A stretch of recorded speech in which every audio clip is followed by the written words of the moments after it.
Hello, hello, and welcome to the only podcast where we wonder if after Darth Vader killed Newt Gunray, if he had post-Newt clarity.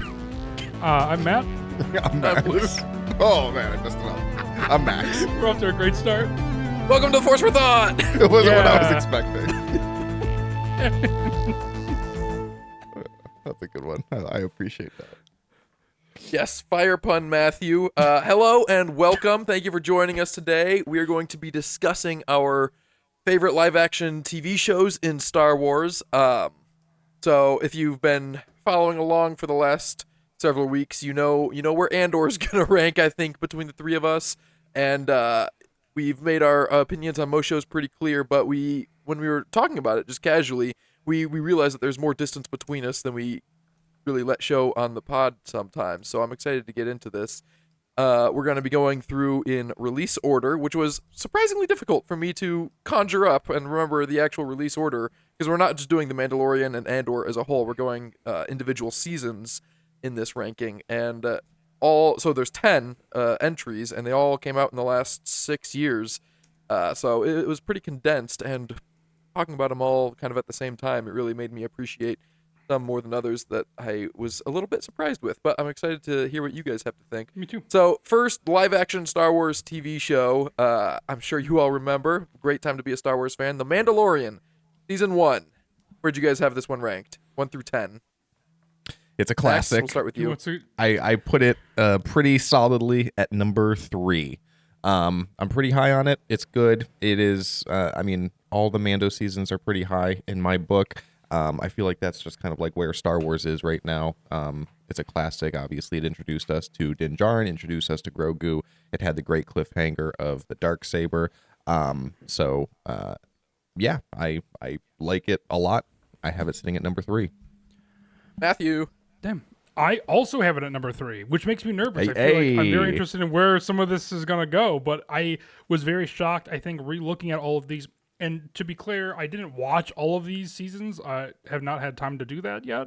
But re-looking through, scrolling through, reliving those, and rewatching some of that in Mandalorian Season 1, yeah, I put it solidly at number 3, I think, as well. Yeah, I love this. I think it's a contained story, and I'm sure we'll get into it once we talk about, like, Season 2 or 3. Like, Luke, obviously, I want you to go as well. But, like, I'm interested. I feel like it's such a nice contained story, looking back. So, Luke, how about you? This is my 7th favorite show, which is no. a good deal lower, I find. But I'm excited to talk about this.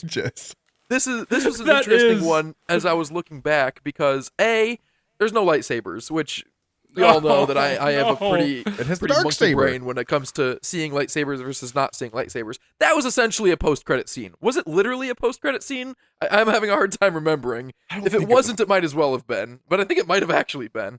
But either way, the show, I was super high on it when it came out. It was such a novel thing for Star Wars to have a live-action show, and it was like the first time Star Wars had ever been for adults, and it was like Boba Fett, but he was actually cool, and he was like everything that we wanted to see. But now, 6 years later, we also have Boba Fett, and we also have shows for adults, and so the novelty of those things has kind of dulled on me over time now, and I don't give it the same respect that I did back then for being the only Star Wars medium to do these kind of things, because it's just not anymore. 7 is not. I mean, it is lower. It's below the halfway mark, but that is not to say I don't like it. I very deeply love this season of The Mandalorian. Kuiil was a great character. IG-88 was awesome. There's a lot to really like in this season, but between not having any lightsabers, which is kind of unfair, I'll grant you that, but and then also it's just, yeah, I feel like the best thing about it was that it was like nitty and dark Star Wars for the first time, and it was like for the age group that had grown up with Star Wars, and Star Wars was finally making content for them for the first time, and now they're doing that left and right, and so the novelty of that has dulled, like I said before. That's interesting. I felt like this was, to me, Mandalorian isn't necessarily the most dark and gritty version. Well, it definitely was then. I guess that's true. I mean, I can see it. To me, also, though, when I look at Mandalorian Season 1, obviously it's the introduction of Grogu, but you also have, I mean, yeah, you're right, Luke, because it is like a dark story where they're trying to, like, have Grogu be potentially with his midichlorians in the cloning process, and there's a hinting at that. But I mean, it opens up with Mando slicing that guy in half in that door. You remember that scene? Like that sets the yeah. tone for that first season. That was dark as such capital a good D. introduction to the character. To me, it's season one's like a contained story. It's a very thin story, and as we go on, I think the stories get thinner. But I think this is a nice one where it allows the character to naturally, in a very small way, I know we always compare it to the MCU, but in a very Daredevil-esque way, to be like, this is a very contained story. There's not really pop-ups, right? We're saving Boba Fett for season 2, and so on and so forth. And so I feel like it's nice when they are, in the prisoner. That's a great kind of bottle episode when they're in the prison. I love those kind of things. I also like that it hints at Moff Gideon, which is a character that, as we go on, spoilers, I guess a little bit, is the fact that like it's nothing is paid off weirdly with him as well. And so like you get all these little hints, and I think it's a great setup.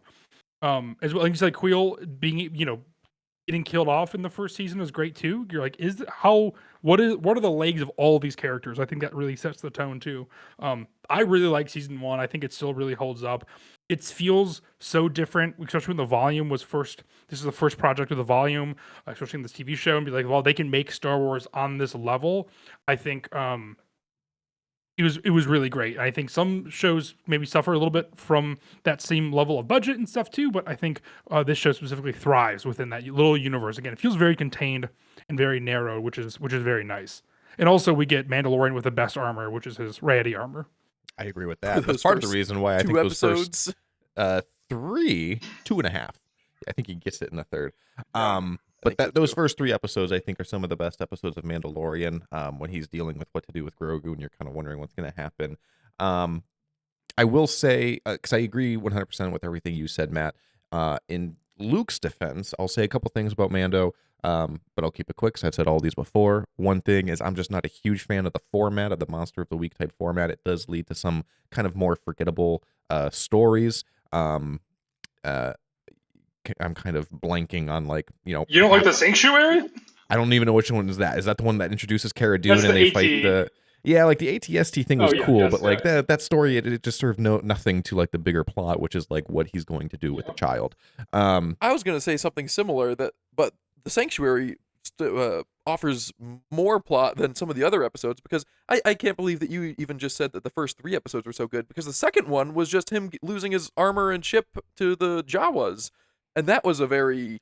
Like, the season was contained, but that one had it was hardly Grogu using the focused. Force for the first time, and then that kind of confirms that he is Force sensitive. Like, we kind of thought so because he's Baby Yoda, but I mean, that was like very significant. But it did kind of redeem that whole episode. Well, no, I'm not even going to say that much too, because even watching him vaporize the Jawas with his pulse rifle for the first time was super satisfying to watch. Oh, it was sick.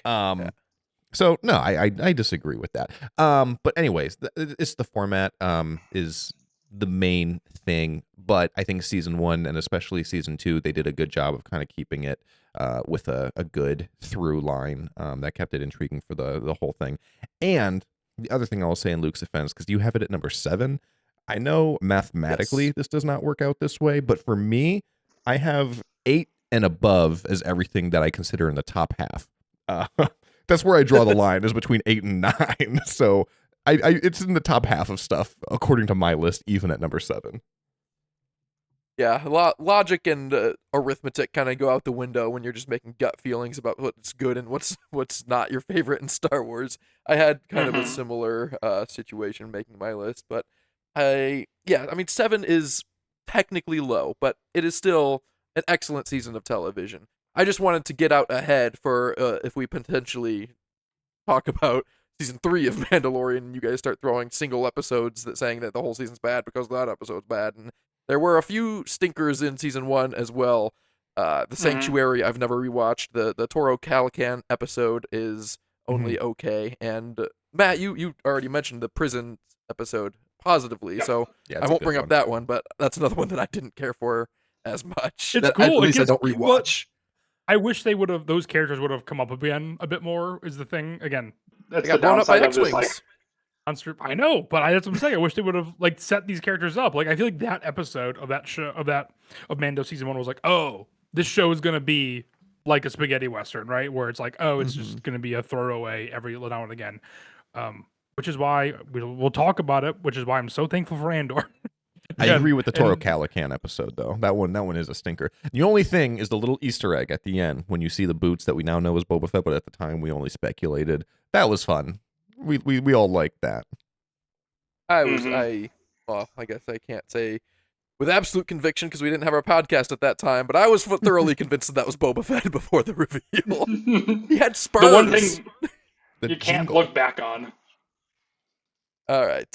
So that's Mando season 1, a 3, a 3, and a 7. Now Mando season 2. They had the good fortune of coming out back to back in terms of our list today because it's killing me not to talk about Mando season 2 because we mentioned the prison arc and Biggs Mayfeld was in it and he was good in that and he does come back in season 2 and it's one of the best episodes of season 2. And that's one of the best episodes of the series. And several episodes in season 2, I think, are one of the best of the series. So I rated season 2 a lot higher. Season 2 is at 3 for me, which is where season 1 was for you. So Matt, where is season 2 landing for you? Season 2 for me is number 4.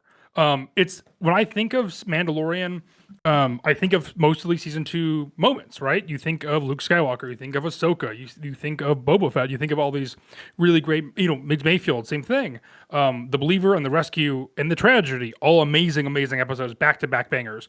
With that being said, the last 3 episodes are great, but the first 4 or 5 are okay to me. They're not the best. And so when I'm thinking of like, thought about this a lot too, the fact that if you're thinking of like what's the best songs on an album, just say an album has the best 3 songs, does that make that album the best album that artist has, or is it the one that is the most consistent throughout?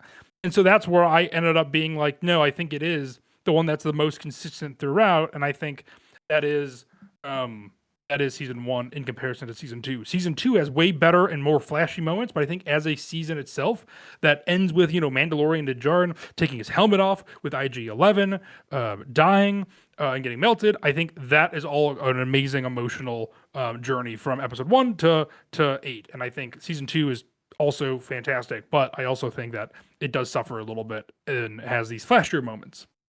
So I put number 4, still very high. I appreciate the analogy to albums, but I actually don't listen to that much music, and I understood what you were referencing, just talking about shows perfectly well. Max, what do you have Mando 2 at? That is outrageous to me that you have it lower than season 1. And I feel like it's consistent with you because you're an originalist and a purist. Your favorite Star Wars is A New Hope. No, Mando season 2 is in every way better than season 1. I have Mando season 2 as my number 2.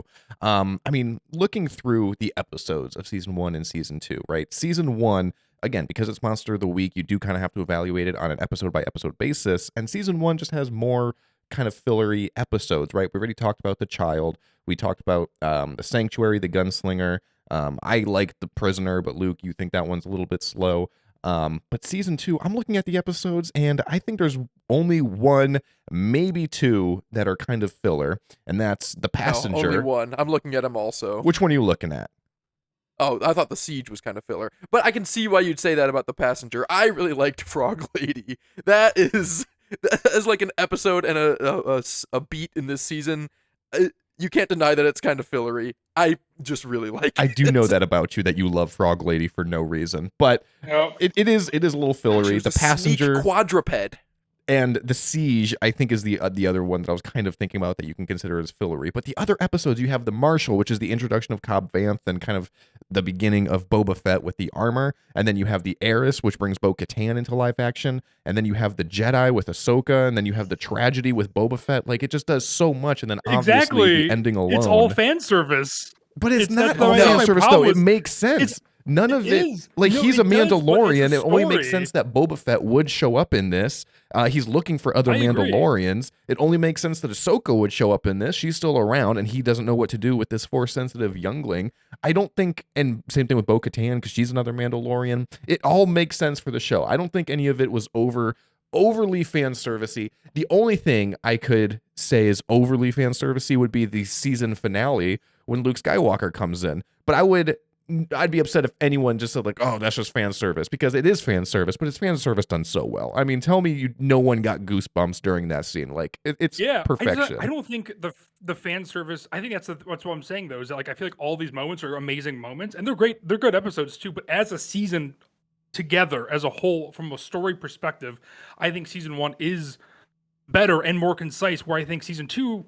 Again, thinner story, but relies a lot on these pop-ups. We're like, oh, Bo-Katan's in this now, and you're only going to get a nugget of her. And Boba Fett's in here, and you're only going to get a nugget of him. And Fennec Shan's in here, and you're going to get a nugget of them. But you have to judge it, though, for what it is. And again, the format of Mandalorian is Monster of the Week format. So again, it's kind of hard to evaluate it on a season-long basis and say, like, well, season 1 just had a stronger through line, when the whole format of the show doesn't really lean too heavy on the through line. It should, because I'm not a huge fan of the format, but you still have to, kind of take it as it is. And as a Monster of the Week format, I think season 2 is so much better than season 1. I obviously agree based on my ranking, but I don't even get the argument that season 2 doesn't have as much of a through line. I think seasons 1 and 2 are incredibly consistent in that manner. It starts in season 1 and ends in season 2. It's not like season 1 has a unique story and season 2 has a unique story. It's a part 1 and 2 to the same story of Mando adopting Grogu and trying to get him back to his people. I do think it's a bit, not funny, but annoying that he ends season 1 and he's like, all right, I got to get Grogu back to his people. And then starts season 2 and he's like, well, I don't know where his people are. I guess I'll find my people and ask them. Then he spends several episodes just looking for other Mandalorians, which works out because Bo-Katan knew Ahsoka Tano. But even though it is fan service, obviously they all are. I don't think you can do. I mean, you could, but Bo-Katan just fits too perfectly into this series. Call her fan service derogatorily. Like, I get that she's a returning character, and by definition, that's kind of fan service, but she just fits so perfect. The Ahsoka episode, it makes sense in terms of the story that you're trying to return Grogu to other Jedi, and we learn a lot about him in that episode. But then it also goes on to be like a whole Ahsoka episode with Morgan Elsbeth and this town, and that was all pretty unrelated. So I'll give you that point in terms of inconsistent through line, but it's just kind of a filler episode in terms of the season, because the Believer, the Migs Mayfeld, when they talk about Order 60, Operation Cinder, that is peak. That is like top 3 parts of The Mandalorian, and another top 3 part is the rescue when Luke Skywalker shows up. And I think I might argue that the Marshal is the 3rd best episode because I really like it. Like, obviously, I like the Cobb Vanth and Boba Fett shows up at the end, but even beside that, with the Tuskens and the people in Freetown and the Crate Dragon, that was a sick episode. I really enjoy that episode. And they're all in season 2. Like, most of my favorite episodes for the show are in season 2, just by happenstance. Like, it's not even that the plot is so great in season 2, because it is very Adventure of the Week based, yet all the best adventures are in this 8 episode gap. I do have a feeling I'm going to be talking. I'm not disagreeing with anything with what you're saying either. I mean, I agree. It's like I said, to me, it's like, yes, this album has the best songs on it, but I think the more consistent album is the first one. Same thing, obviously, like you said, with Seasons. And now also fan service. It's hard to be like, it makes sense with the story. It's like, well, yeah, because they wrote it like that in order to include these fuckers in this.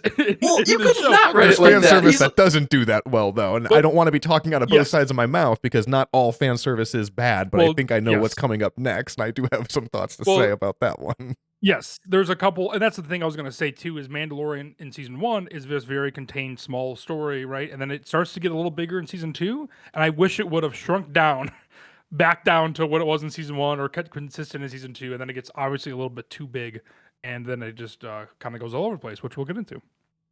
It definitely gets big, and there are pros and cons to that, but I'll plant my flag firmly here that Bo-Katan fits so naturally in this story that you can't not have her in this series. Like, if he ever starts going after other Mandalorians and learning anything about Mandalorian culture, like the Night of 1,000 Tears, no, that's the High Republic, the when Mandalore got blown up or whatever and turned to glass, like, you can't tell that story without talking about Bo-Katan, who we last saw take the Darksaber that Moff Gideon had in season 1 and try to lead the people of Mandalore to not let that happen. Like, she is that story. Just because we also happen to love her before this, she's very necessary to that, and that's not a fan service moment, in my opinion. I would say the same to Boba Fett and Ahsoka in that season as well. I mean, I wouldn't. Boba Fett could have just been dead, and it wouldn't really have changed anything. And Ahsoka could have been any Jedi. Like, Bo-Katan obviously knew her, but he could have just found any other Jedi any other way. I like the Boba Fett and Ahsoka stuff, but it wasn't as necessary as the Bo-Katan stuff. In retrospect, though, I mean, they're clearly being like, oh, we have Book of Boba Fett in production, and we're going to have Ahsoka in production. We need to set these characters up ASAP. Because if they would have, then right? I mean, that's clearly what happened. And the fact, it's not a coincidence that these two characters all of a sudden then had their own shows. They were like, we need to introduce these guys quick. And so I think that's the thing too, is that they're like, how do we shoehorn these people in? And like I said, I wish Bo-Katan was in it more. But again, that's the downside of the format of the show, where it's like, okay, we're not following this person on their journey as well. They're gonna pop in and out, and we're not gonna know what happens to them in between, even though we're meant to care about them as equals, basically, which is weird. I feel like sometimes, and that's a gripe. And when I feel like this show isn't, well, we can talk about overall thoughts later, but I feel like for me, this ranking is in like 3 sections as well. Like I know, Max, you said after 8. You're like amazing, and then 9 and 10. Basically, I have a little bit of different, I think, view. Okay, well, let's get into Book of Boba Fett now. Basically, Mandalorian season 2.5. Matt, where do you have this one ranked? I have this one at 10. Which is surprising. I think something's got to be there. Plus. Yeah, something's got to be there, and I think looking at all of these shows, this is the least interesting to watch, right? Overall, I think it feels a bit unnecessarily. It's got a weak story arc with very little momentum going forward. The story is so thin, it relies so heavily on flashbacks, I think, that it's not worth it. And I one of my biggest rules in all of movies or shows is if it has too heavy on flashback, the rewatch value is like next to none, because unless it pays off, and it doesn't even pay off in this. Obviously, I mean, it's easy to say the best episodes of Book of Boba Fett aren't even about Boba Fett, but I feel like in comparison to like Mandalorian, it feels imaginative, and we have this cool, gunslinger, which is what Boba Fett is, and it feels weird to be like, now here's Boba Fett, and he's different than you thought from all this time. Again, I feel like it's weird. This would have been amazing in a season 3 arc, I think, to begin Mandalorian, if they expanded out with more Bo-Katan, which we got in season 3 of Mandalorian, and we got some more Boba Fett. I think that is the way to do it. The show ultimately, I think, cheapens Boba Fett, which is a bummer. I think. So, number 10 for me. It is number 9 for me. Yeah, I try to speak very positively about most things, and we've had done entire episodes speaking very positively on Boba Fett for this exact purpose, so I can refer you to that. but just broad strokes, like, yeah, for a show about Boba Fett, he doesn't really have that much to do in the present day. Like, I like his arc with the flashbacks. I get what you're saying. Structurally, it doesn't make for very compelling television, and I can't dispute that. There's some great action. There's some not great action. I feel like I've talked about this enough already. Max, where do you have it? I have it at number 10. I have it at the bottom, which isn't, I think, a surprise if you've been listening to me talk for any period of time on this podcast. It is not good. There are redeemable there are good parts to it. Like there are moments in there that I really like, but like as a whole, the thing just falls apart. Like it doesn't. I've heard someone describe it as like, oh, the show just doesn't know what it wants to be. And I disagree with that. I think the show knows exactly what it wants to be, which is like a space western mob show. But it just kind of fails in all 3 of those fronts. Like the whole thing is like he's supposed to be this crime lord, except he actually has like a soft spot on crime, and he actually doesn't like any sort of crime. And it's like the 2 biggest ones that pop up in the show are drugs and price gouging on water, which I feel like are just 2 extreme ends of the criminal spectrum, and he has a problem with both of them. So I'm like, okay, so what crime is acceptable then? Because you're a crime lord, and like there's supposed to be something here. Like I feel like they wanted this to be like the Star Wars, what did they say? I feel like someone pitched it as like the Star Wars Sopranos or something like that. I don't know. But it's just like they wanted Boba Fett to be an anti-hero, but then they were like, well, it would actually be better if he was just a good guy because, we're still Star Wars. We do kind of want to pitch this to kids. So then they were like, okay, well, we'll just try to make him good. And like, it doesn't really work. And you have this Boba Fett, who is an iconic character. I mean, I would call him a legacy character, even though in the original trilogy he had very little to do, right? But I mean, he's just iconic. Like everyone just gravitates towards him and loves him and everything.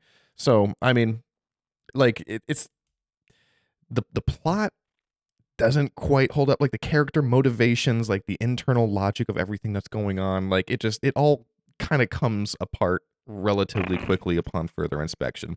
And then what I wanted to say about this too regarding the fan service is like I feel like this was fan service done poorly, which is the best part of the whole show was that Mandalorian episode. And it's like it makes sense that Mando popped up in this, but that was way more than a pop-up. They gave him an entire episode just to himself with no Boba Fett in it. And it's like, well, he comes into the second one.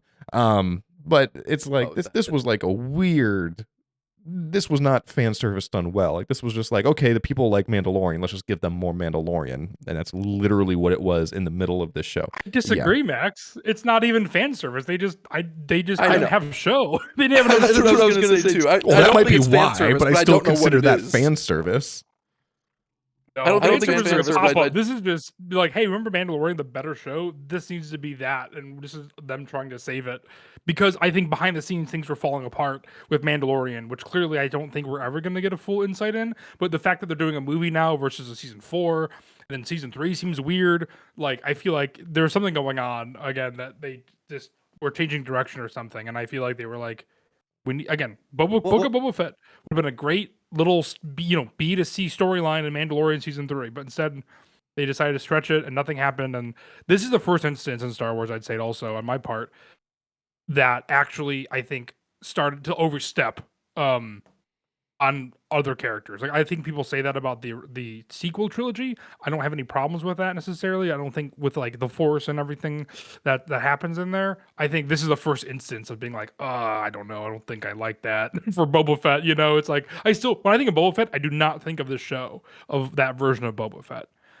I've said this before, so indulge me as I repeat myself because it's been a while. But when you say you don't think we'll get like information into what really happened and why Mando seemed to go so weird, I remain absolutely convinced that I know exactly what happened just reading the cards, that the Mandalorian show ended after season 2, and then it was supposed to be season 3 would have been the Book of Boba Fett as the Mandalorian season 3, and he would have been the new Mandalorian, and then season 4 would have been the Book of Bo-Katan, and what became season 3 would have been season 4 because that's a very Bo-Katan centered story. But Mandalorian and Grogu got so unbelievably popular that they had to start changing everything right after season 2 of Mandalorian to keep Mando and Grogu front and center. And so they shove him into Book of Boba Fett and then make them the main characters of season 3 when it doesn't really revolve around them that much. And I mean, it's a business. They made a business decision. And I also may be incorrect, but it just makes too much sense that I don't think I'm wrong. Interesting. But I think there were so many years between. I mean, in 2019, Mandalorian was like such a big deal, and then 2020, you see a year later, you have a lot going on. Book of Boba Fett's already written, presumably by then, and then season 3 of Mandalorian doesn't come out until 2023. So I feel like they were like trying to reset somehow. I feel like you're partly right as well, but I just do not understand that. I don't think that Book of Boba Fett was planned to be Mandalorian season 3 because I just don't think you can drop that quality and then all of a sudden change that structure that hardcore. You know what I mean? Like I don't think you could be like, this is the new season, and you're like, that's not what that is at all. If you have a show, it's like at least you have to put Boba Fett in that structure. Something I think weird happened. I mean, scripts we can talk about Kenobi in a little bit, but something weird happened there too. The drop in quality is a fair point that doesn't really fit into my narrative, but also the fact that the Book of Boba Fett, it's a book structurally, and each episode is a chapter, just like The Mandalorian. That's not necessarily exclusive to The Mandalorian, but it is in Star Wars, so yeah, it's just another thing that points to what the point that I was trying to make. Yeah, I think Max, do you have anything else to say about this? Just that it seemed like a show that had way too many ideas, but not like a consistent driver with an actual vision. Like it seemed like there was like a bunch of people who had a whiteboard and they were just throwing ideas down. They were like, okay, yeah, we can do this, this, and this. And then they were like, okay, great, let's just write a script around that and kind of hope it makes sense. Like every plot in this show feels like a B plot, and we never got like an actual A plot. That's kind of like how I picture it in my head. That's fair. It's just disjointed. It's weird. A lot of things are randomly introduced and don't really have much come of it. Some of them I love. Some of them are just random. I don't know. Yeah, I guess I'll have maybe a little bit more to say when I get to my number 10, because there is a show that I like less than this, which there is not for you guys, but there are parts of Book of Boba Fett that I don't just like, that I really love. Like, I remember these parts. Like, the Cad Bane stuff was badass, and he looked awesome. The Rancor, the mayor's assistant, that guy that was like kind of goofy, the Major Domo. He was, the Major Domo. Boba Fett was the Major Domo. I forget. Was he? Maybe you're right. But he was like genuinely funny. He made me laugh more than once, and I remember him fondly. He was a little too funny, moving on. Though. It was a weird. Yeah, I'm not going to nitpick. The balance was weird. Yeah. Tonally, it didn't really fit, but it was still funny. But that's everything. That's everything about this entire show, though. Everything about the Book of Boba Fett, you're like, yeah, that was kind of weird. But anyway. Yeah. Right. The show is far. The sum of its parts is far worse than most of the parts. I agree with that. Yes. All right. After Book of Boba Fett, we had Obi-Wan Kenobi come out. Max, where do you have this one ranked? Kenobi I have at number 6. I like Kenobi. I am a Kenobi defender. I think it is good overall. I do think that the show has some issues which you do have to recognize and that I agree with. However, I don't think it kind of makes the show... I don't think it takes the show down so far as to being like bad necessarily. And it's a pretty large umbrella, so I'm just going to throw it out there. But it's Reva. Like, everything with Reva, from, like, her writing, her character motivations, her acting, like, the character doesn't really do much for me. And it has some issues that it kind of causes. However, the heart of the show is Obi-Wan Kenobi and his relationship with Darth Vader. Like, there's really no reason for Reva to even be in the show at all. But luckily, that means you can kind of, at least in my opinion, isolate the problem from the actual show, because everything involving Obi-Wan and Darth Vader and Leia, I think, is absolutely phenomenal. I like it a lot. It's actually one of the shows that I go back to the most and rewatch specific episodes. The episode where Darth Vader fights Reva, I think, is one of the best lightsaber battles of all time, as well as Obi-Wan and Darth Vader's showdown. And yeah, I understand that it's also kind of a little too similar to the Ahsoka Darth Vader showdown in Rebels, but I still really like Kenobi a lot. That said, I'm speaking praises. You know? I have it at number 6. It's 6. Matt, where do you have Kenobi? Just as a precursor, I feel like I sound so much funkier now because I have I just switched my different headphones because my other ones died because I forgot to change it. So if I sound funny or if the audio gets weird, that is why. But I'm hoping it won't. To me. Amazing. I mean, it's just because of my headphones, the microphone should be the same, but just for the recording purposes. For me, Kenobi is number 7. I'm somewhere between. I feel like an apologist. Again, Max, you always say this phrase, and I love it too. It's like, depends on who you're talking to. I think the highs of the highs, right, is that it reunites Ewan McGregor and Hayden Christensen, as well as reignites the love for the prequels. It includes, what I love is the John Williams intro score. Luke, I know you have differing opinions on that. It's got also an amazing opening recap of the Star Wars saga beforehand that'll get you pumped the hell up. And I remember when you guys were at Star Wars Celebration, and I stayed up till, I think it released like an hour or two early, and watched it. I remember being so excited. I think this is one of the most excited I've been for a show in a long time. I also love the new settings after they leave Tatooine. I think people complain about the settings and they look cheap and blah, blah, blah. I personally didn't mind that. I thought they was cool. I thought they did a great job with this. With that being said, it's also the highest potential to be a film that they clearly broke into different sections and elongated some stories. Like you said, Max, like Reva's not really I would be okay with her not being in this. Like, I really want to see Darth Vader and Obi-Wan, and that's about it. So I think ultimately it lacks some confidence in its storytelling, and it doesn't really know what to do with the characters, like the Inquisitors and Reva specifically, like you mentioned, which makes me feel like the Inquisitor scenes feel like an elevated Power Rangers rather than an elevated or premium or even low grade Star Wars. Like a lot of the Inquisitor scenes, I'm just like, this could be in a Power Rangers Mighty Morphin Power Rangers like episode, like the writing as well. And so I feel like there's a lot to work with. Like, I'd be interested in the characters and the actors with different material or better dialogue, maybe. This feels like it was rushed. Like, V1s are like we have to go through V1s. We know these were rewritten. But again, it just feels awkwardly split into episodes versus what should be a consistent movie, which, like, you're not going to be questioning what Reva's motivations are even until the end, and then it makes sense a little bit at least. But I feel like in a show, you have so many plot holes and glaring plot holes.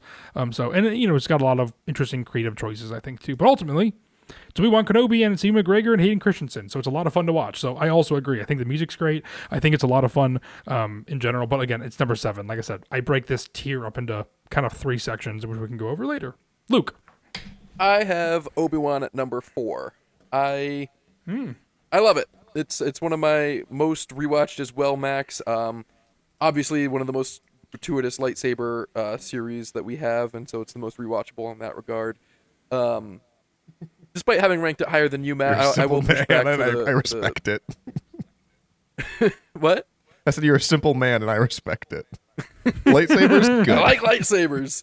The locations that people complain about, like, yes, I get it. Part 3 with Freck, who's a fantastic alien design, and I really like Freck, but that place sucks, and like, it doesn't bother me that much. But right now, I just happened to go last week to the American Southwest, and I hit up some national parks, and it's not that hard to find beautiful places that have otherworldly feels to it, and that one doesn't. And so I give it a lot less respect now this week than I did even last week.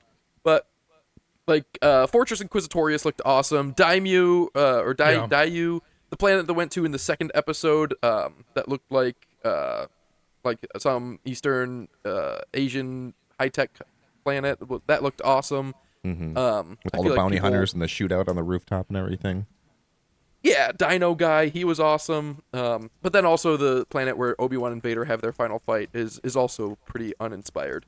So overall, that's a net negative. But there are so many more positives. Oh, but for Reva, I definitely like her more than you guys, I guess. I'm not a big Reva apologist. I don't think she was unnecessary to the story. You needed a kind of secondary antagonist so that Vader is just looming in the background and they rarely, if ever, interact. Like, when they do interact there in episode 3, I believe, and like, Vader drags him through the coals like that, and he's snapping necks of the people. You can't do that in more than 2 episodes. You need to really hold Vader back until the end, or just very key moments like that. Yet you still need someone to be chasing them in the day-to-day.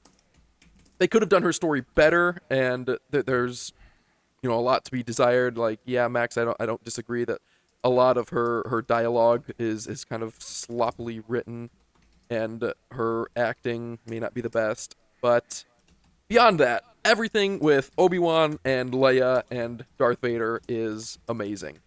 And it's not fair to give the show extra praise because they got me, but I do, because it makes me just like the show more. We had no idea that this show was about Leia until it came out. Like, there was a fantastic marketing campaign before this show, which some shows and movies do better and worse. Obi-Wan, I don't know, because the movies did so much. Like, Obi-Wan Kenobi might have been the best marketing push for any Star Wars project. It also helps that I was at Star Wars Celebration when it dropped. But it was just that had such good trailers, and that shot of Luke Skywalker was so cool with him pretending to fly the pod or drive the pod racer or whatever it was. And then there was like hardly any more Luke Skywalker, so that was perfect. And then it was all about Leia, and no one saw it coming. And everything with Leia. The Vivian Leigh Blair was a great actress, which you frequently run the risk, especially in Star Wars, of bringing in kid actors that they will be anything less than perfect, and people will ruin their lives over it. glad to see that not happen. Credit to her acting, thank goodness. But yeah, everything in the show. There are like the lightsaber fights. I obviously remember very well, but there's also a few, maybe just one dialogue moment, or no, the ones with Vader with his cracked mask at the end. I don't have a word for it, but it's that feeling that I had in almost every scene in Andor, where I'm just like, oh yeah, when they just speak. And it's when Vader says, like, Anakin is gone, I'm what remains, and when Owen, in, like, the first scene, says, when Obi-Wan says, when the boy comes of age, he must be trained, and Owen says, like, you trained his father. It's like, oh, yeah! Yeah, fuck it's a gut you, punch. Obi-Wan. You're one of my favorite people in all of fiction, but I am totally on the other side right now. What's that actor's name? Edgerton? Joel Edgerton. He's a good actor. There's a lot of good actors in this show. Joel Edgerton, Ewan McGregor. I agree with Vivian Blair. I think some people were criticizing her, but I think it's hard sometimes for internet critics to distinguish between writing, directing, and acting. But I thought that she was Benny fine. Safdie too. Oh yeah, that's right. I forgot about that. Just for a little bit. I wanted to kind of turn this a little bit into a compliment of Ewan McGregor specifically for carrying the show, because it's like the show had the same writers. Like, it's not like they had one writer on staff who was writing all of Reva's lines and was just like biffing every single one. Like, if you really analyze every single thing that Obi-Wan says, and people have, I've watched the videos on YouTube, like, yeah, you can kind of like point them out and be like, oh, that doesn't really make a whole lot of sense. But when you have a good actor like Ewan McGregor who can kind of help carry some not so great dialogue, it goes a long way. And so it is a pretty big compliment to Ewan McGregor, I think, for being able to kind of, I don't want to say carry the show because that sounds a little too harsh, but he carried the show. I mean, he was amazing, and he's an amazing actor. I mean, he's the main character. It's very fair to say that he carried the show, I think. And unlike Book of Boba Fett, this show is much greater than the sum of its parts, because there's some stuff with Reva that is left to be desired. The stuff with Haja, I think, could have been developed a little bit more, and I would have appreciated it. Roken, O'Shea Jackson Jr., that's another good actor with some wonky lines that doesn't really land as well. Like, all this stuff is just sort of medium, and then you put it all together with Obi-Wan and Vader and Leia, and they really elevate it to a very high level. Yeah. It also doesn't help that we thought he was Quinlan Voss for episodes and episodes, or hoping he was, and then it's not. O'Shea Jackson Jr. was going to be Quinlan Voss. Yes, I feel like we all were like, oh, it's going to happen, and then it does not happen. And there was a Quinlan Voss mention that we were halfway there. He was mentioned, as was the Path. So, we're waiting on that. Yep. So was Obi-Wan's brother. Yeah. But Michael. Going back to what you were saying about Reva like being like a necessary secondary antagonist, I do agree with that. Like, I don't hate the idea of her character. I think it was just mostly just the execution of it. Like, I agree. I see the necessity of her. And I like the idea of having like an Inquisitor kind of like play secondary antagonist like that, but I don't know. Secondary, but she comes first most of the time, which sucks. She was even in the show. Yeah, we talk about Obi-Wan's brother without talking about it pretty frequently, and I'd like to get it a little bit more on tape here. No, you just missed it. Are you guys memeing that you think he is that's alluding to some sort of future story, and it's not just a bonding moment between Obi-Wan and Leia over birth family versus found family? Here's the thing, and I think there's a big difference in how TV shows are conducted nowadays, because too many try to just set up a grand next season because they're hoping that the streaming provider is going to pick them up for another season, right? And it happens a lot in Star Wars. We're going to talk about it, but it happens with other shows too. Game of Thrones just did it, or House of the Dragon or whatever. Season 2 was fine, but like it was all set up to season 3, and I'm like, that's annoying. And then I feel like half the time the shows do get canceled. Born Again, yes, that was another example. I feel like every now and then, though, what a show does well is when they do a contained, fulfilling one-season story that you can watch from beginning to end and be satisfied. And Kenobi does that. I think they made the show without ever expecting to get a season 2. But good shows also can plant seeds where it's like, if we were able to come back and do something, like we have these little seeds or nuggets that we can kind of like pull on in future storylines, right? Like the Path is a big one. We don't need to know more about the Path, but if Obi-Wan came back for a season 2, I'm sure that's what it would be about. Maybe his brother is involved in that. Maybe Quinlan Vos is involved in that. I mean, there's a lot of different kind of angles that you can take it, and I think that's what the show did. I'm not like expecting to see anything come of his brother, but I do think that they very intentionally added it as like, well, you know, if we want to tell another Obi-Wan story, maybe we can tell a little bit about his backstory and his family and all that kind of stuff. So I do think there was more thought put into it than you give it credit for, Luke. Yeah, I agree. I think there's something to it. I mean, they mentioned it for some reason. Like, you can't just put a line in there, though, and not discuss what that means for that character or what that means in general. Because I feel like if he has, you know, it's the first mention of some sort of family for Obi-Wan, I feel like that is history for that character. And then, like, decisions I think you could look at, like, you know, obviously Qui-Gon is his like mentor figure, but it's like, what does that mean as for him as his character as well? Like, there's some sort of backstory they had to talk to him about. They can't just be like, oh yeah, he's got a brother, of course, you know. There has to be some sort of reason of why. Again, his father's hand and his mother's shawl is also seeds for a potential future story that he mentioned in that same sequence. No, but I think the fact that they went out of their way to mention the brother in Star Wars, mind you, let's remember the IP that we're talking about here. Everyone's related to someone. It's all about family. I think goes out of their way to introduce something that they didn't really need to. Now, I do meme this on the podcast because, like, I know you just completely disagree that you think it was a throwaway line. It was not a throwaway line. It was an intentional line, and it was relevant to the plot and the characters, but it was not a setup for a future event. I think it was just a seed. I don't think it was a full-on setup. We're gonna talk about bad setups in the future when we talk about a couple shows, but I think it was just a seed. They don't need to ever address it again if they don't want to, but if they needed to go 6 more seasons in a movie for Obi-Wan, that at some point they would have brought that back up. I'm glad we talked about this. I disagree in the strongest possible manner, but I digress. I have nothing else to say, I guess. I'm very clear on where you stand with it, and I feel like you're clear on where I stand with it. Andor, season 1. Number one? It's my number 1. Matt, yep, Max? Number 1. Nope, number 1. I have it at number 4.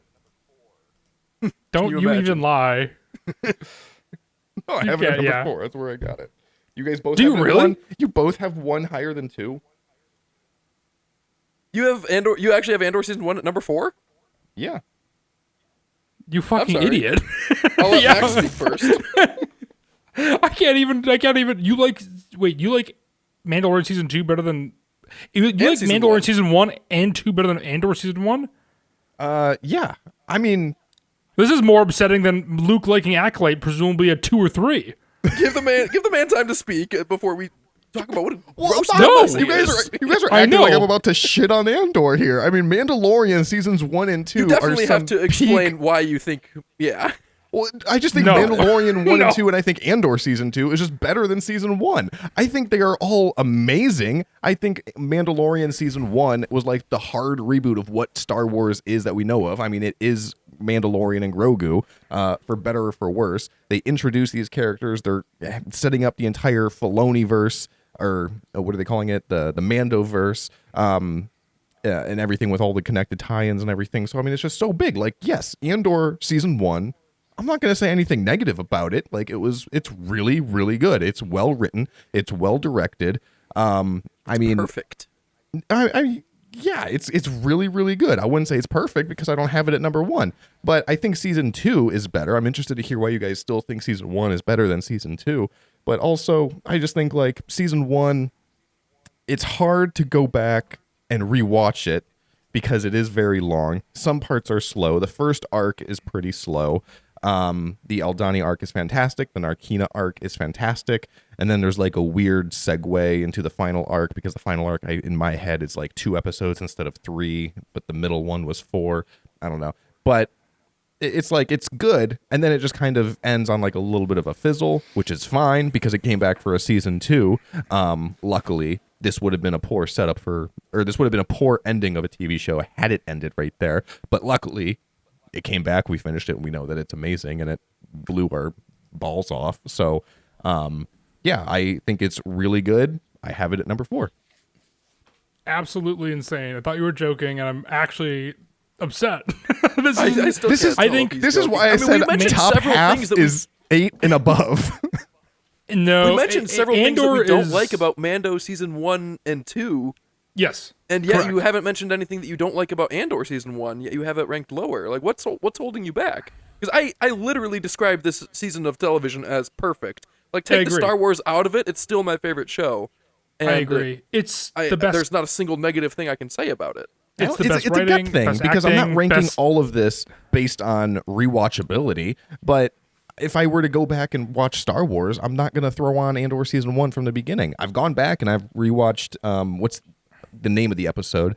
No One's Listening, the One Way Out episode. It's not called One Way Out, but I always want to call it that. Yeah, it is. It is called One Way Out. There's an episode No One's Listening and an episode One Way Out. Yeah, Nobody's Listening is when he goes to prison. 9 and 10. Okay. But yeah, One Way Out is fantastic. I think that's by far the best episode of the entire season. I think that's better than the Aldani finale. I think that's better than the season finale, which again is just kind of goes out with a whimper. Like, it's like, okay. I disagree hardcore that it goes out with a whimper. You have some of the best. The last 13 minutes is one of the best moments I think of in all of beyond Star Wars, all of TV. When it builds and builds, far too long to refer to as a moment, but go that chunk of time with the score is building and Marva's giving her speech, and then the war breaks out. Grasso and Andor looks up. Yes, and Andor's hiding in the bell tower and stuff, and all these stuff converges is so good, and you finally get this bit of this moment, and you have Dedra and Cyril as well, and like their relationship potentially starting, and then you get Mon Mothma, marrying her daughter away, and then you finally have Luthen and Andor have a moment of silence and peace. And basically, you're just like, yeah, let's go. Let's buckle up for the rebellion. And we know how it ends. And so it's off to the next adventure. I hardcore disagree that it fizzles out. I think it ends perfectly. It ends, I said this phrase before, but every single time that the show ends, it just tickles my sack. Like, I love it. Like, it's just so good. It cuts to some amazing music, and you can't wait to see what's next. It's fantastic. You can't wait to see what's next, though. That's the problem. Because, again, it has a season 2. Thankfully, it was Saved by the Bell. Some of these shows don't get season 2, and you can't. You still want to see what's next. You can't. I'm trying to jump ahead now, but you can't say that Acolyte is fantastic because you can't wait to see what's next.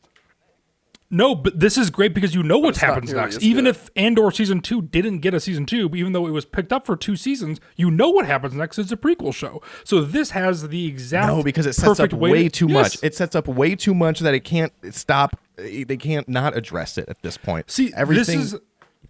This is the problem with Star Wars, though, as the basis of their TV shows, is they don't know what they're doing. And so this is how TV works, and they just don't prescribe to that algorithm. So that's how shows should work, is that you set up a lot of stuff, and you want a season 2, because hopefully you're going to get a season 2. But then, of course, Star Wars, I have a bit of a monologue that I wrote later, but to me, this is what Star Wars should be, a thought-out plan. 24 episodes. Come to me with 24 episodes and be like, this is the show. It's guaranteed to be season 2. Don't stop giving me this bullshit of being like, we're going to give you Kenobi at 6 episodes. Maybe you'll like it. Like, that's such bullshit. Like, this, to me, Andor is a TV show. To me, Andor is the only TV show that Star Wars actually has. I like Mandalorian. I like the other ones. But those are just these weird things that nobody has any sort of clue of what they're doing. Because the audience does not understand, us included, of what their plan is. They don't prescribe to normal TV rules, and it's confusing as shit. We are now forced to become acclimated to being like, well, we can't say that this show didn't do the thing that a show does, because that's how TV shows work. Miniseries are different. But like even Kenobi, it's like we want more, but we won't get it because it's sold as a miniseries now, even though it was a TV show.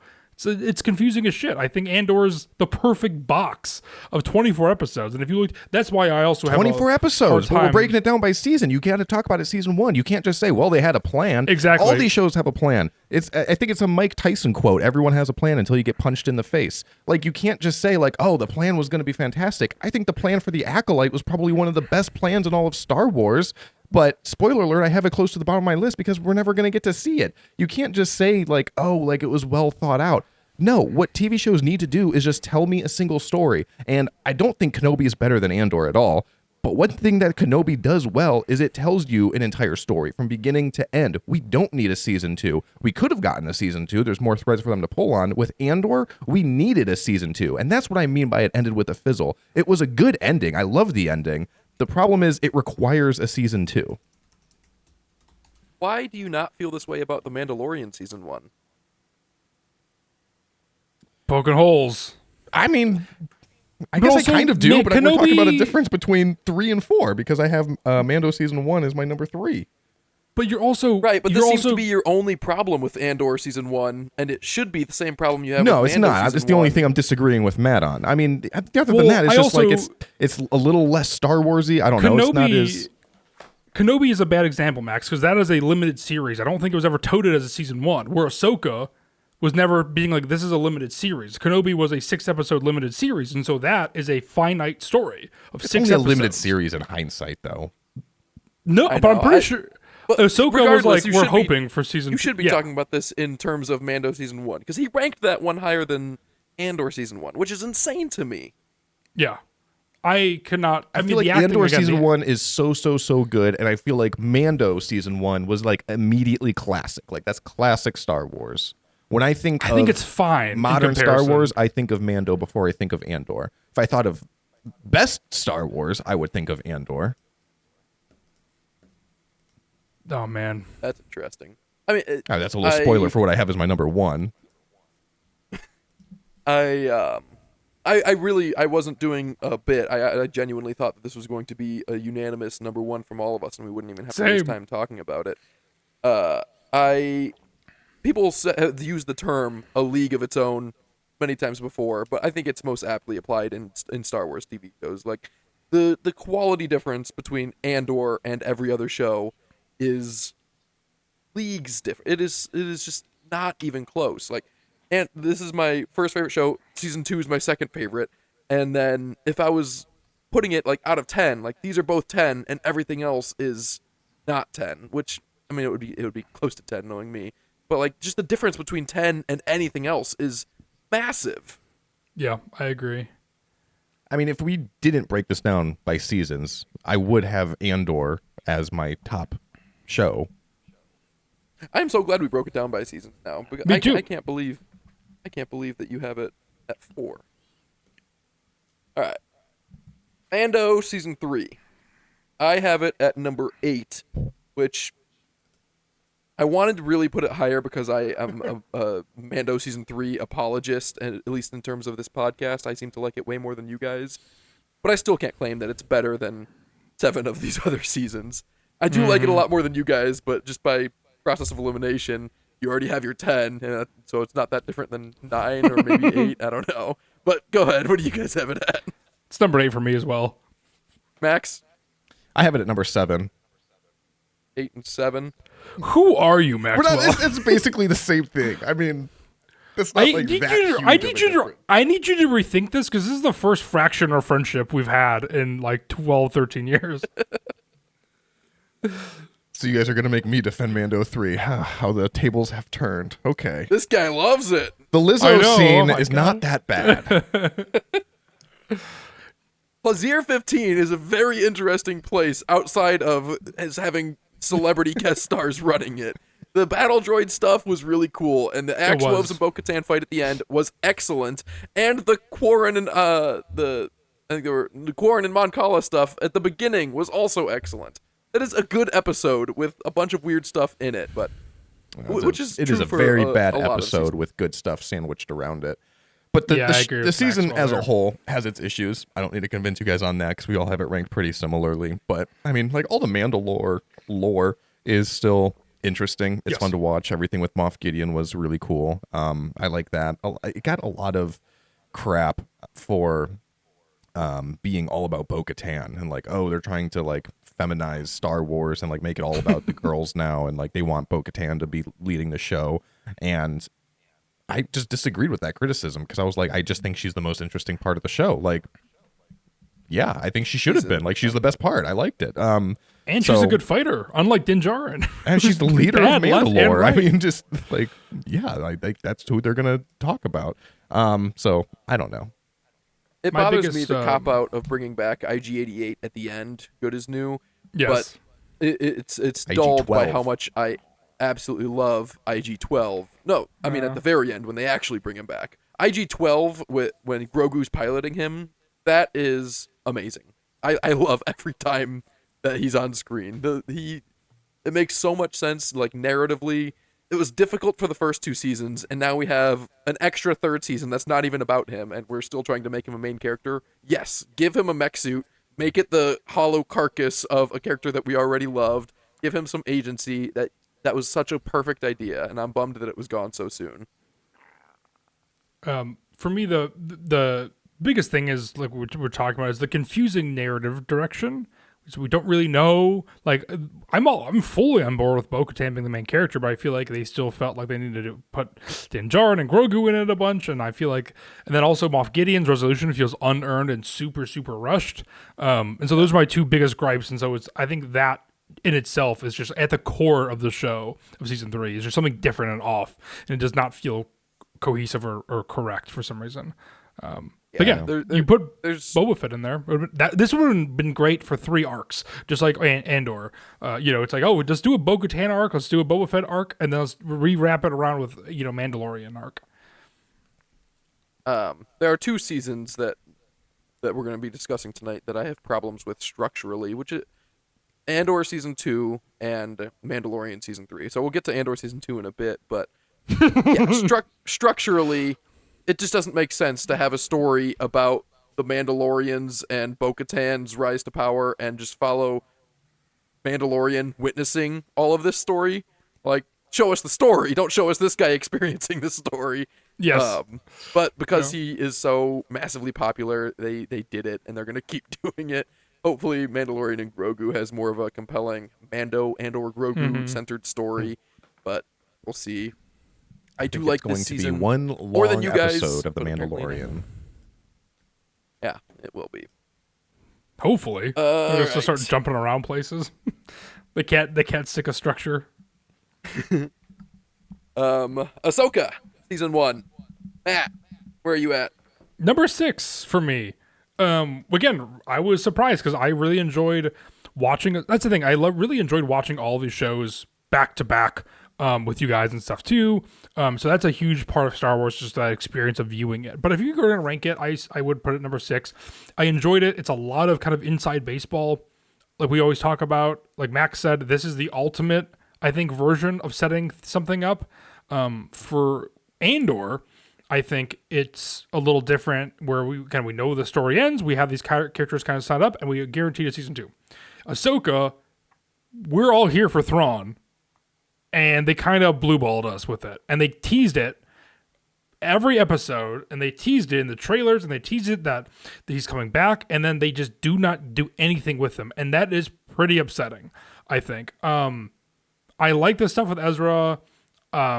I feel like some time is just wasted a little bit. It's like we're waiting for this mystery to be solved after years of waiting and to see these characters in live action.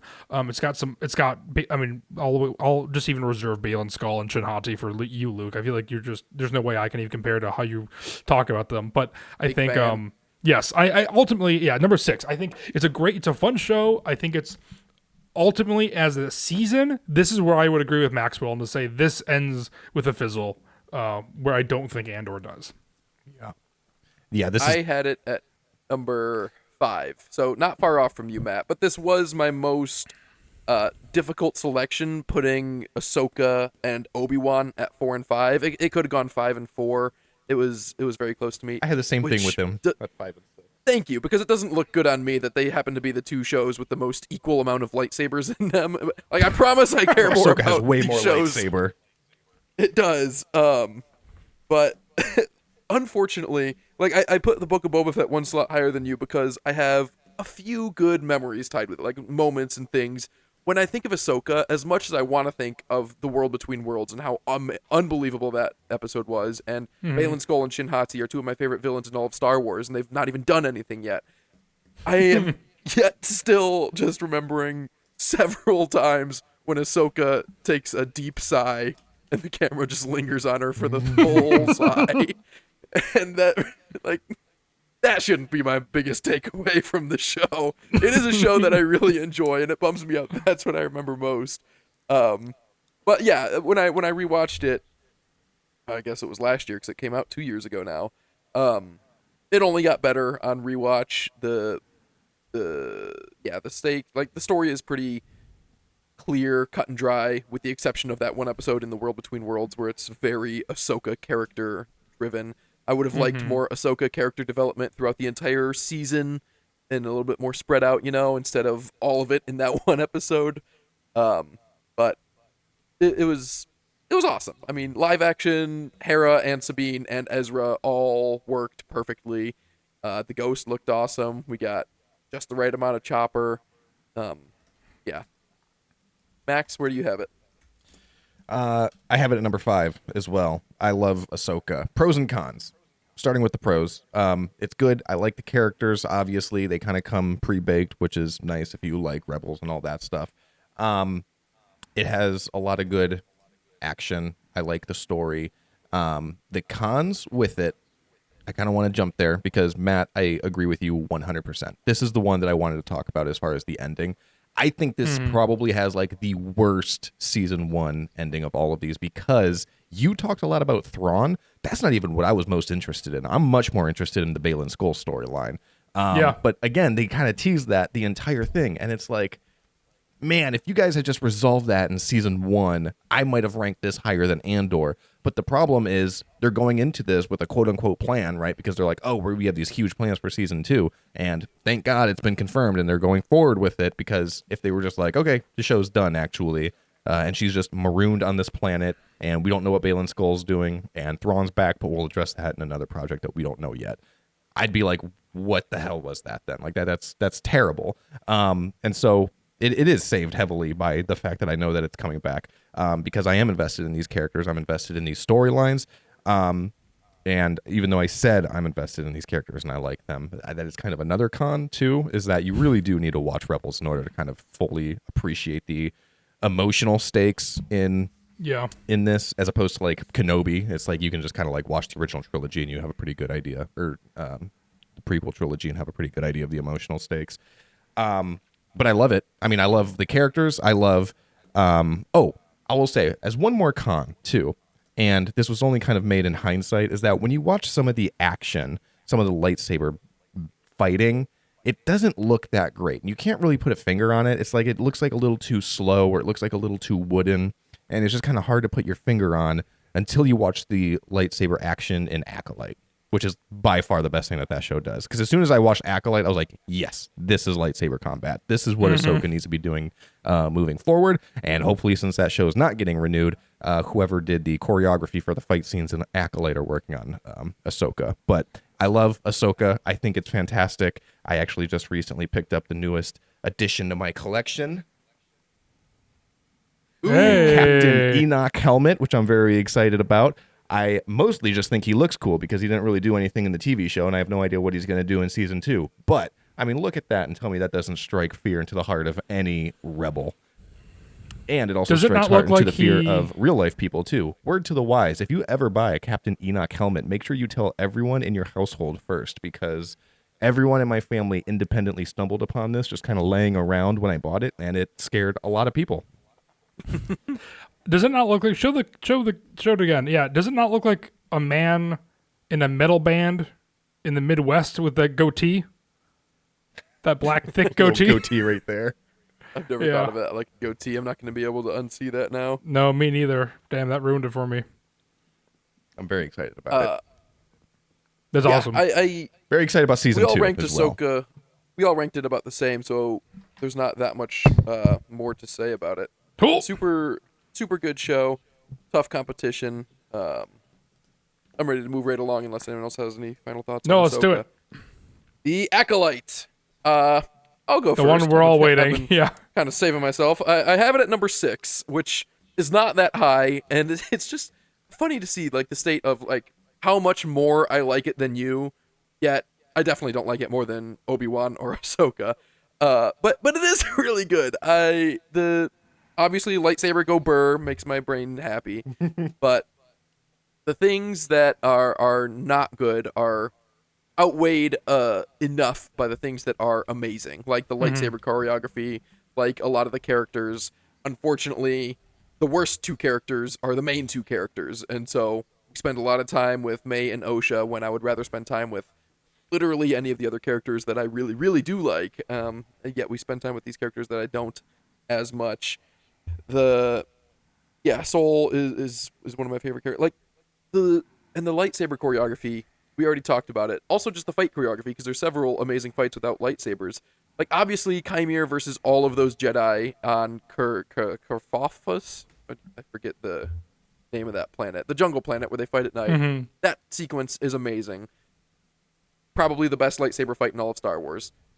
The one with Kelnaka against Torben and Soul, also unbelievably amazing lightsaber fight. The one with Soul versus Chimere and then with Osha, also unbelievably amazing lightsaber fight. Like, it doesn't just have one or two good fight scenes. It is consistently, I don't know how they crack the code to do it so amazing, so consistently, and why everything else in Star Wars can't be that good. Like, I know I sound like a whiny little Andor fanboy that complained that all Star Wars isn't as good as Andor. I'm sick and tired of hearing those people, even though I also rate Andor far and away the best Star Wars has ever been. That doesn't give you the excuse to disparage other stuff, but I digress with that.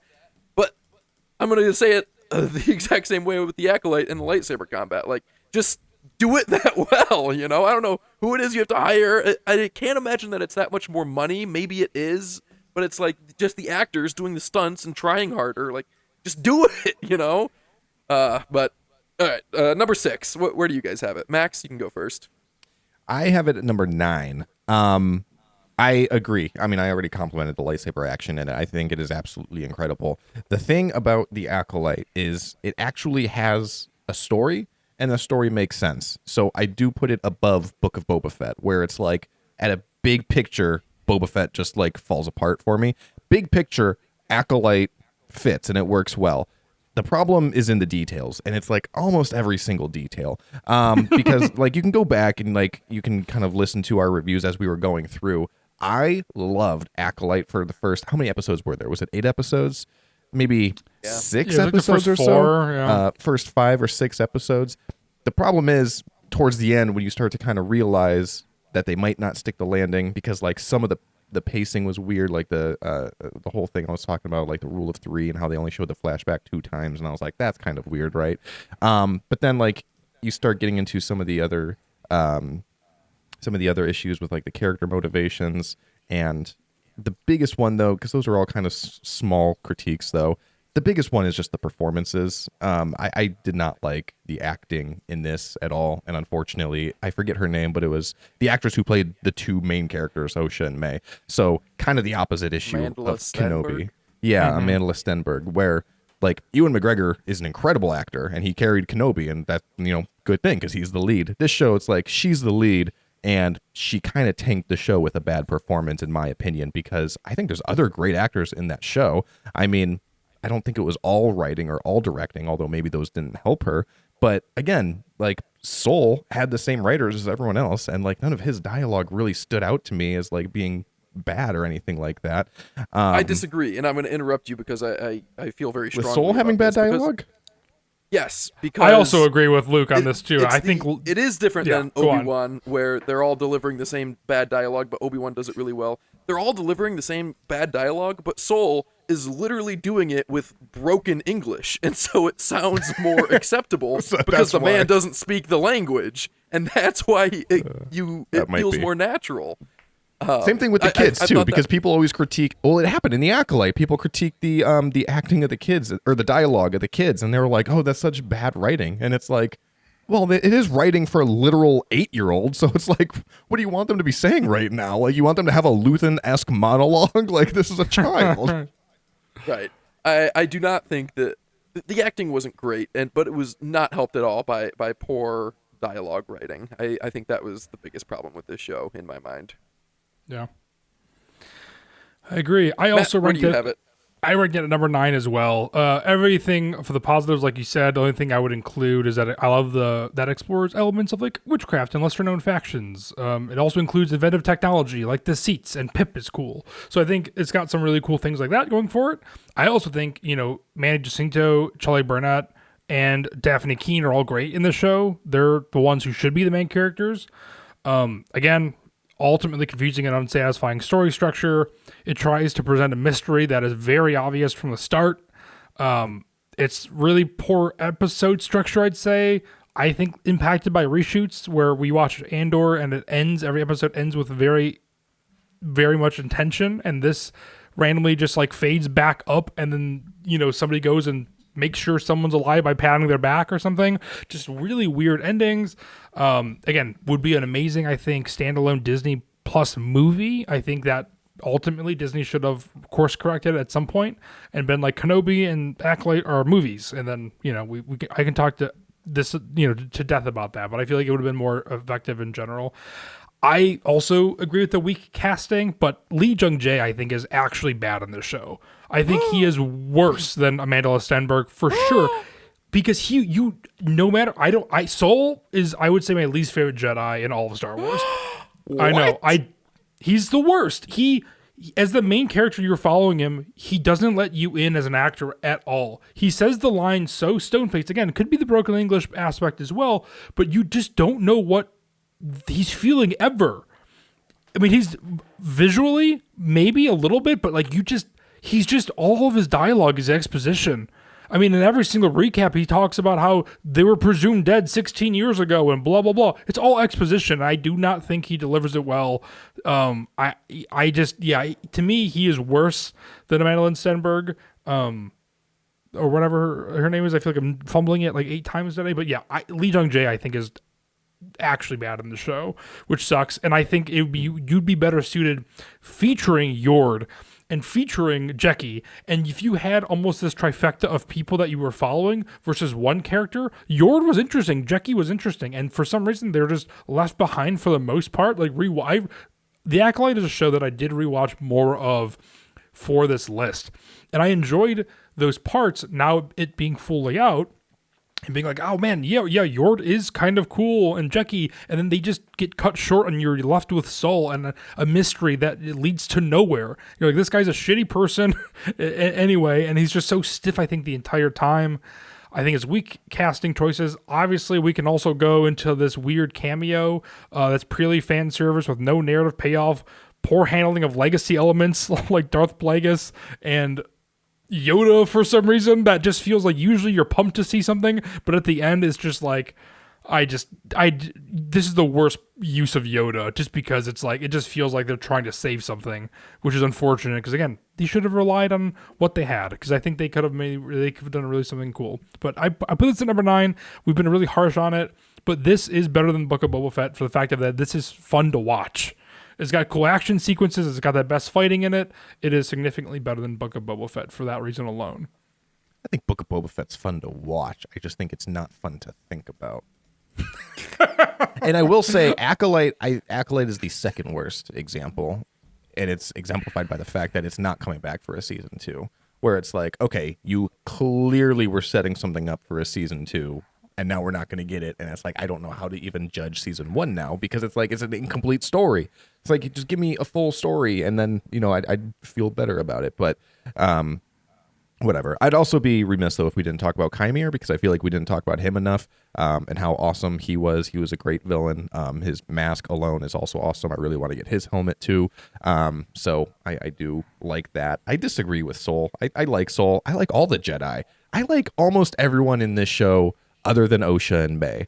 And unfortunately, that's the whole show. But I love Soul. I love Indara. I love Kelnaka. I love Tobin and all the younger Jedi, Yord, Jecki, the whole crew. I mean, they had such a great cast of characters, because I remember watching that, was it episode 5, when they all started to die off, and how absolutely shocked we were as they were dying. Mm-hmm. I mean, that was like, if the episode was 40 minutes long, the first 20 minutes, like one of the best episodes in all of Star Wars. But then like the last 20 minutes was like a monologue with Osha and May, and it was like the whole episode like kind of unraveled from there. Yes. But in the scene that's shot reversed from, we were like, is that a new setting? Yeah, it literally took us out of it. But yeah, whatever. We don't know what the deal is with that, but obviously something wonky was going on there. I also disagree very strongly about Soul. I see what you mean, that he's mostly exposition and he doesn't really let the audience in, but that's because it's a mystery, and like his relationship with Osha, I think, is very well telegraphed in the way he cares for her and their relationship. I think all of that, acting wise, is very well done. But I do see what you mean, that he doesn't let the audience in, because you're waiting until like the end to see what he did and whether you're on his side or not, and like you're kind of teetering on the edge of whether or not he's a good guy or a bad guy. And I think that was intentional, and had the show been written a little bit better, would have paid off very satisfyingly at the end. But because it's not, it really wasn't. But I don't think that's it's a mystery. Lee Jung-jae's fault at all. It's a mystery without really a mystery, because at first we're like, oh, who is the acolyte, and then like very quickly we're like, oh, it's gonna be Chimere, right? And then they revealed it to be Chimere, so we're like, okay, it is Chimere. But then it was like, that wasn't the mystery. So what's the real mystery? Well, the real mystery is what happened on Brendock, and then we find out what happens on Brendock, and it was just a misunderstanding. And it's like, okay, like we were really excited to see like some corrupt cops working like inner city Philadelphia corruption or something like that, and it's like, no, they're Jedi, they're still good guys. It was all just kind of a misunderstanding. And it's like, okay, like that kind of fell flat a little bit. But it is an interesting observation though about the broken English and how much that carries the performance. I'm going to think about that and rewatch some episodes and see what I think about that, because I did start to realize recently that having some sort of British accent also really helps carry you a long way, I think. And anything spoken with a British accent sounds a lot more sophisticated. And I'm like, ooh, so I think there might be something there, unfortunately. That's why Carrie Fisher just added a British accent to Leia when she didn't like the dialogue in Star Wars, so that it sounded better. Didn't Carrie Fisher become like a dialogue advisor or something? I'm pretty sure like she worked in Hollywood. Not. Like that was like part of her like a job like outside of Star Wars. She was like a script doctor, if that's a term. I don't know. Maybe not. Maybe I'm making that up, and then this joke will fall flat. But it'd be funny if all of her notes were just to the actors in parentheses. Say this part in an English accent. I like the Acolyte. I'm sad to see where it's landing on the official Force for Thought ranking of it. But moving on to Skeleton Crew, came out a few months later.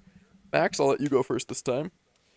Skeleton Crew, I have at number 8. I think, and this is why I say like between 8 and 9 is the divide for me, where I'm like everything above 8 is top half, because like Skeleton Crew, like it's art, so I don't know how far objectivity goes, but like objectively speaking, one of the best Star Wars shows made. Like it looks beautiful. I think it's well written. The story is concise. It knows what it's telling. It knows what it wants to be. I think all of the actors were good, which is shocking that they were all kids. But I also really liked Smee. I like Jonna Jawwood. So I like the whole. I liked it. The reason I have it so low is just because the format just wasn't for me. Like it was a very much 80s Amblin style Kids on Bikes TV show, and that was really cool to see. But I'm not like a huge fan of E.T. or Goonies or anything like that. If you are, then this is definitely for you. Yes. It's just not mine. So I'm just like, yeah, okay. Like it was really good, but I don't know if I'm going to go back and rewatch it. Maybe it needs to age a little bit more because it's still relatively fresh in my head. So I don't know. We'll see. Matt? This is on number 5 for me. I think Skeleton Crew for... I saw this coming obviously as well. I think something I'll talk about a little bit later. I don't want to drag too much because I know, Luke, even you mentioning, you're tired of people saying, why can't everything be Andor? And I disagree. I think everything should be like Andor. And it doesn't mean it needs to be in tone or complexity, but I think in the terms of quality, it needs to be. Like Max just said, the Skeleton Crew is one of the best shows Star Wars has made. And it's because it's original and it's different, and it's building out this new lore that I'm interested in. Again, maybe it's not for everybody, but I think, honestly, mostly the shows behind this, for me, could just not be made, and I'd be fine with it, to be honest. Because I feel like, again, I'm looking for more or less quantity quality over quantity at this point in general with Star Wars. I'm gonna have a bit of a monologue I can go into very briefly later. But ultimately, Skeleton Crew was fun. It was a fun ride. It was original. Again, will I rewatch it all the time? Necessarily, no. But it's a great season of TV where I think Kenobi and Ahsoka, for example, that I really like, have great moments and an interesting things and ideals like the path, the hidden path. I think Skeleton Crew is just a good episode or a good season of TV. I have it at number 10. It's my least favorite, and I don't disagree with anything you're saying. Star Wars is just that we've discussed tonight. It's a lot of things. It's good, it's bad, it's this and that, but it has never been forgettable. And I think Skeleton Crew is the closest we have ever come to forgettable. I mean, the show only came out 6 months ago, and I've already find it to be the most forgettable show that Star Wars has ever made. Like, part of it's not their fault because no lightsabers for me, but just I don't know. Like it's not completely forgettable. I was listening to a podcast talking about the Battlefront 2 resurgence that is going on right now, which is really exciting. And there's a big push for Battlefront 3, which would be awesome. And they said, how cool would it be to be Neil as a playable character? And I didn't even remember who Neil was. And he was my favorite part of this show.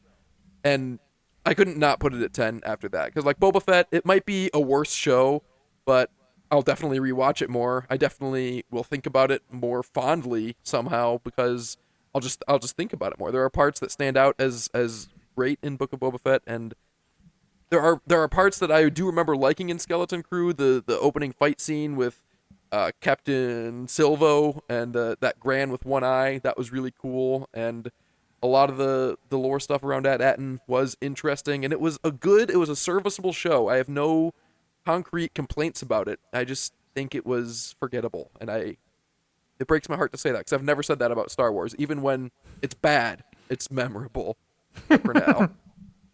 Yeah, I agree with that 100%. The show, it seems more like an interesting thought experiment than anything else, where I forget who the showrunner was, but he had this idea. Waits, the guy who did the Spider-Man movies, Watts, where he's just oh, what if we did an Amblin-style movie but made it Star Wars? It's oh yeah, that would be interesting. And then they did it, and they did it well, but it's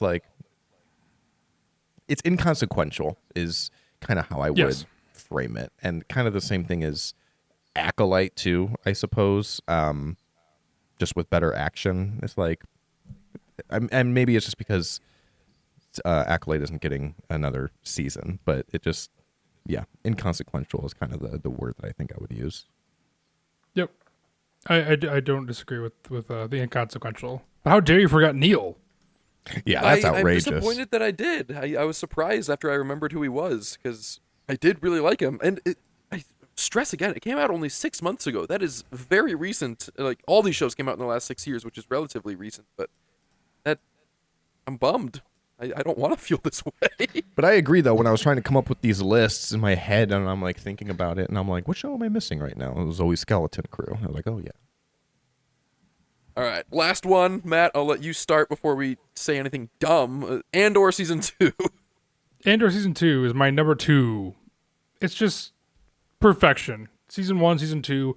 The only ding, I guess, for Season 2 I would have is just the fact that the story structure in comparison isn't a full story, which, is not consistent like we were talking about throughout all of our reviews of these arcs. It's a little bit more disjointed, and I think for that, as an episode or a season of TV, it is just a little bit less than Andor Season 1, which is a full, complete package, I think. This has got an amazing ending, and even we talked about the first 3 episodes, I don't find slow. I find them fascinating, and, Andor in general is a slow burn, but I think if people are oh, the first 3 are a little slow, to me, it's okay, well, then there's basically 6 episodes, and then the prologue, or the epilogue.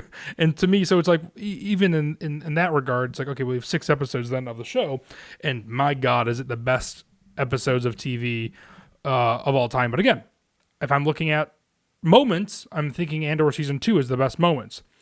But Andor Season 1, I think, is ultimately a better season of TV. It's amazing. I agree wholeheartedly. I also have it at 2, and I had Andor Season 1 at 1. Structurally, I if you didn't watch Andor Season 2, I recommend stopping this episode right now and watching it. But we just reviewed each arc as it came out in depth, and so I feel like if you're listening to us now, you listen to us then, so you know my feelings about it. The time jumps in between every arc did a disservice at times to different people's character arcs. The Cassian and Luthen's relationship altering in between one time jump, I think, is inappropriate to have off screen in a time jump like that. Cassian integrating himself into the rebels on Yavin, and Yavin being formed and established, I think should have been explained at all, and that bums me out. That being said, everything, that's just the stuff that we didn't get, which I do think the show is worse for not showing it, but everything that we did see was perfect. So how could it not be on top? Yeah. I have Max, where do you have it? Well, obviously I have it ranked as number 1. So I don't understand the arguments, because it seems like it usually two opposite arguments being made at the same time, where it's like, oh, like you said, Luke, about the time jumps, they're jarring, and then like Matt said, like some of the episodes are slow. Like that, I have season 1 a little bit lower because I felt like season 1 was slow. I think season 1 was slower than season 2. I love the wedding arc. I think the wedding arc is one of my favorite arcs in all of Andor. And I feel like if the entire season centered around that wedding, then yeah, maybe it would feel a little slow.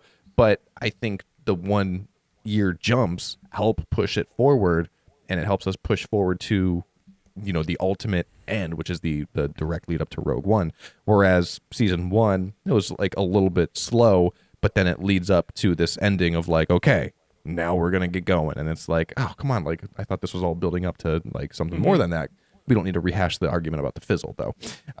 But I think season 2 is way better than season 1. I think all of the arcs are bangers. I even like the subplot of the first arc where Andor is trapped on Yavin with the incompetent rebels. I think that was fascinating and intense when they're like trying to turn the ship. I think it's so stupid, but like very scary in a weird way.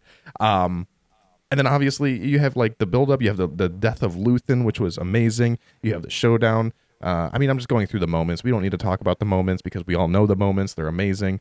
But I think I can't think of a single way in which Andor season 2 is not better than season 1. I think it's amazing. Matt, I'm tallying up our final scores, so I'm going to need you to respond to that. Yeah, no, I was just going to say, it's hard to argue with. I think that's just personal preference, but like I said, I think season 1 of Andor really gets me. I want to rewatch all of these shows realistically, but especially Andor. And I think for me, getting into just beyond Andor season 2, if that's cool too, since I have to riff while Luke tallies this up, is I think for me, breaking it into 3 sections of this list of 10 is, to me, the first 2, Andor, is top tier. I think those are the only show. That's the only show that needs to be made and is necessarily. 3 through 7, which is Mandalorian seasons 1 and 2, Skeleton Crew, Ahsoka, and Kenobi, are all fine. I could honestly do with or without them. They were, other than they're blast to watch, obviously with you guys and stuff too. And then obviously Acolyte and Boba Fett, I think are fine. But to me, and to monologue for like a second, I think is I agree ultimately with that chunking. Actually, I was looking over my list as you were doing that. We had different orders within all of those, I think. But yes. I agree that if I broke it up into thirds, that would be them. Yeah, it's like amazing. Mando and Andor, fine. top tier. Boba Fett and Acolyte, bottom tier, and then you kind of have the middle ones, which some are okay, some are a little bit better, some are TBD, because I think Ahsoka season 2 is going to be a banger, but you know, maybe exactly. That's a little high on expectations. We'll see. It won't. It can, but I mean, I don't know. I would like to revisit this after season 2 of Ahsoka airs to see how it might impact where I put Ahsoka season 1. I agree. We may, because I think we've done an episode like this before like 4 or 5 of these shows came out. So after another couple shows. But I meant to say this, Matt, when you made a comment about Disney course correcting when Acolyte and Kenobi should have been a movie. Mm-hmm. I mean, these things take a long time, and it looks like they are doing that course correction now because we have no shows coming up and a ton of movies. So and maybe that's exactly what's going on. And I hope they are, because what I was going to monologue for a second is that I think you have to. Sorry, Luke, this is going to go. We haven't even started your monologue. No, I haven't even started. This just real quick. I was thinking about what do you want from culture and entertainment in general? I think that is. I know people are probably like, oh fuck, I'm going to fast forward 15 seconds now.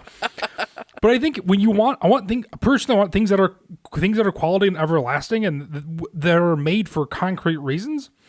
Look, Max, like you and I just said, with the first two are right. The first two. That's all we need. Everything else is kind of whatever. Like I like moments in Kenobi, but it's like, is it necessary? I don't know. And I just don't want Star Wars to become this bloated thing that exists for no purpose, other than for people still wanting more. I want more, but I also want the mystery and not the disappointment that comes with studios making decisions based on what the current market says is popular, what should be. And I don't mean that in a political sense, but I just mean in the fact of being like, let's put in Darth Plagueis, a character that people have been wanting to see forever, is just thrown into something that we're never going to get a response to. It's the same thing with Darth Maul and Solo. It's like, well, at least Darth Maul as a character we get to see in other aspects. But I mean, when you look at the original trilogy, it's something that is so important and it's so good because it's something that should not have been successful or beat the odds, but it did. And I think, when Star Wars was sold to Disney, we all need to know, right? It's just a business. It's always just a business. And so, things are not going to be taking Andor being successful, I feel like is actually a surprise. And I feel like season 1 was not a surprise. I feel like we were the only ones talking about it. Obviously, everyone was talking about it. I love Star Wars, but I feel like those things are very few and far between. I mean, I just sent you guys the article earlier about how Tony Gilroy was like, yeah, like they were like, we cannot afford season 2, basically. But I think at the end, I just feel like, I want things to be made that are everlasting. I think Star Wars deserves that because Star Wars, the prequel trilogy, the sequel trilogy, the original trilogy will be everlasting, for better or for worse, for what people think. But I think, I don't want, though I enjoyed Skeleton Crew, I don't want another Skeleton Crew if it's going to be forgettable. I think I just want more Andor and more Mandalorian if it's good. And that's all. Just take your time to make shit, is what I personally think after rewatching and re-looking at this list personally. I don't disagree, but going back to what you were saying about having a plan, it's like Acolyte had a plan with Plagueis too. The problem is they just didn't get to it. I mean, if you're going to continue in this world of streaming and content is getting shorter and shorter, you can't have your cake and eat it too. You can't let your content be shorter and do it like, oh, we're only going to do 12 episode seasons and then 8 episode and then 6 episode, but you have to come back for subsequent seasons. It's like, well, if you're going to make it shorter, then you got to finish your stories here. So yeah, exactly. I agree, but with that little, I guess, equivocation there, that tell a compelling story from start to finish. Have that be the plan. And then plant seeds, like Obi-Wan's brother, for subsequent seasons that you can explore if you really want to. I have the final ranking. It is hardly surprising because we were pretty similar through it all. I think the biggest upset is the first one, and at least in my mind, I guess. Andor Season 2 at number 1 and Andor Season 1 at number 2 because of Max's unbelievable number 4 pick. I am so glad I was able to course correct that. You're welcome, Internet. You sure did. Yeah. And then Mando Season 2 followed by Mando Season 1. At numbers 5 and 6, we all had Ahsoka and Obi-Wan at about the same. Ahsoka did edge out Obi-Wan. Ahsoka at number 5, Obi-Wan at number 6. And then we have a tie between 7 and 8 with Skeleton Crew and Mando Season 3. And then at just 1 point worse than those two is The Acolyte at number 9, which breaks my heart because I put it so much higher, and I would have loved, I think it should be in the same category as Mando Season 3 and Skeleton Crew. But then a pretty unanimous number 10 for Book of Boba Fett. But that does it. That is the official Force for Thought ranking on the Star Wars television shows, incorrect as it may be.